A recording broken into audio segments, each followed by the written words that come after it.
என்னை பொறுத்த மட்டில் ஆன்மீகம் இன்னும் தலைக்க வேண்டும்.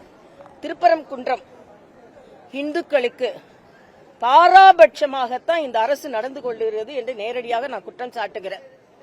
அங்கே கந்தூரி விழாவுக்கு கொடியேற்ற எல்லோரையும் அனுமதித்தவர்கள் இந்துக்களை அங்க விளக்கேற்ற அனுமதிக்காதது மிக மிக தவறு. நீதிமன்ற நீதிபதியே சொல்லி இருக்கிறார், அது விளக்கேற்றும் காலம் வரும் என. இது இந்துக்களை தமிழ்நாட்டில் இரண்டாம் தர குடிமக்களாக பாவித்துதான் முதலமைச்சர் தனது எண்ணத்தை நிறைவேற்றுகிறார். அது மட்டும் இல்ல, நேற்று மறுபடியும் மகளிர் விழால நான் அடித்து சொல்வேன், இன்று இந்த தேசத்தில் உள்ள மகளிர் எல்லாம் முன்னேறி இருக்கிறார்கள் என்றால் அது பாரதிய ஜனதா கட்சியின் வெற்றி பெற்று அதன் மூலம் பிரதமரான நமது பாரத பிரதமர் நரேந்திர மோடி அவர்களால தான். இன்னைக்கு பாத்தீங்கன்னா 50 லட்சம் நம்ம தமிழ்நாட்டில் 50 லட்சம் ஜன்தன் கணக்குகள் என்று எளியோருக்கான வங்கி கணக்கு ஏற்பட்டதுனாலதான் இன்னைக்கு 1000 ரூபாய் கொடுத்தாலும் அது நேரா வங்கிக்கு போகுது. அதே மாதிரி இன்னைக்கு 23,000 கோடி தமிழ்நாட்டில் மட்டும் முத்ரா வங்கி கொடுக்கப்பட்டு இருக்கிறது. இதுல பெரும்பான்மையாக ஏறக்குறைய 63,000 பேர் பெண்கள் தான் அதுல பலனடைந்திருக்கிறார்கள். நாடு முழுவதும் 10 கோடி பேருக்கு இலவச கேஸ் கொடுக்கப்பட்டிருக்கிறது. தமிழ்நாட்டில் மட்டும் 10 லட்சம் பேருக்கு கொடுக்கப்பட்டிருக்கிறது. அதனால இன்னைக்கு தொழில் முனைவோராக ஸ்டார்ட் அப்ல அதிகமாக பெண்கள் வந்திருக்கிறார்கள். இன்னைக்கு 12 லட்சம் வருமான வரியை ரிலாக்ஸ் செஞ்சதுனால சாமானிய மக்கள் மகிழ்ச்சியாக இருக்கிறார்கள்.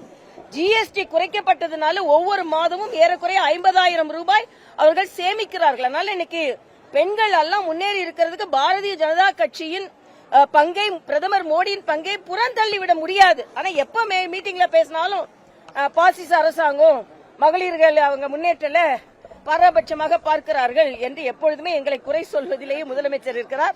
இதை அண்ணன் தவிர்க்க வேண்டும் என்று நான் கேட்டுக்கொள்கிறேன். தேவையற்ற நிபந்தனைகளோடு 33% இடஒதுக்கீட்டை பாஜக அரசு நிறைவேற்றியிருக்கு.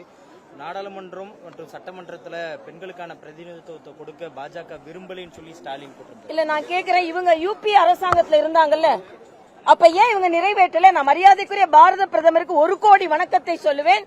மரியாதைக்குரிய முர்மு அவர்களை, ஒரு பெண்ணை ஜனாதிபதி ஆக்குனது மட்டும் இல்ல, 33% இடஒதுக்கீடு மசோதா மோடி அவர்கள் ஆட்சியில தான் நிறைவேறி இருக்கிறது.